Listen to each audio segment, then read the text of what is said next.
యుద్ధం స్టార్ట్ అవ్వకముందు అసలు ఇజ్రాయెల్ చుట్టూ ఏం జరిగింది? ఇజ్రాయెల్ చుట్టూ చిన్న చిన్న దేశాలున్నాయి. అందులో ముఖ్యమైనవి ఇక్కడ రెడ్ కలర్‌లో కనబడుతున్నవి కదా! అవే.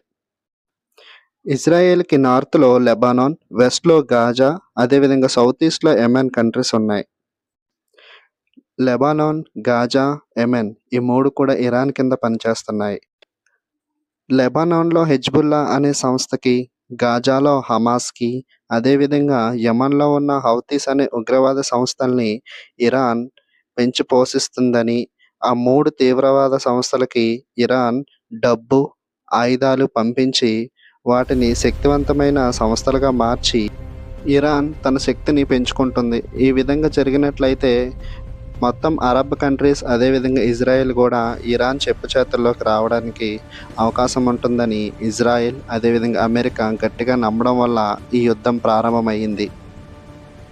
ఇరాన్ స్ట్రాటజీ ఏంటంటే హెజ్బుల్లా, అదేవిధంగా హమాస్ అనే ఉగ్రవాద సంస్థలు ఇజ్రాయెల్‌ని అడ్డుకుంటూ ఇజ్రాయెల్‌తో యుద్ధం చేస్తుంటే, ఇరాన్ ఏమో దాని చుట్టూ ఉన్న అరబ్ దేశాలైనటువంటి సౌదీ అరేబియా, అదేవిధంగా ఇరాక్, ఖతర్, కువైట్, ఒమాన్ దేశాలలో ఉన్నటువంటి అమెరికా, అదేవిధంగా ఇజ్రాయెల్ యొక్క మిలిటరీ బేస్‌ల పైన దాడులు చేస్తూ తీవ్ర నష్టం చేస్తుంది.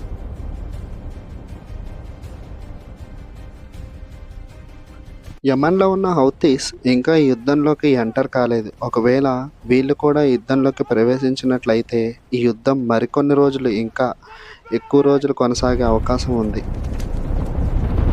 అమెరికా చేసిన దాడుల వల్ల ఇరాన్‌లో సగానికి సగం మొత్తం అన్నీ ధ్వంసమై, నాశనం అయిపోయాయి. అయినా కూడా ఇరాన్ వెనక్కి తగ్గకపోవడానికి కారణం ఈ తీవ్రవాద సంస్థలైనటువంటి 3 సంస్థలు కూడా. ఒక పక్క వార్ నడుస్తుంటే ఇంకో పక్క ఈ స్ట్రెయిట్ ఆఫ్ హర్ముజ్‌ని కంట్రోల్ చేస్తుంది ఇరాన్. దీని గుండా అనేక దేశాలకి ఎల్‌పీజీ గ్యాస్, అదేవిధంగా పెట్రోలియం, డీజిల్ వంటివి ట్రాన్స్‌పోర్ట్ అవుతూ ఉంటాయి. సో, దీన్ని కంట్రోల్ చేస్తూ ఎంతో లాభాలు పొందుతుంది ఇరాన్.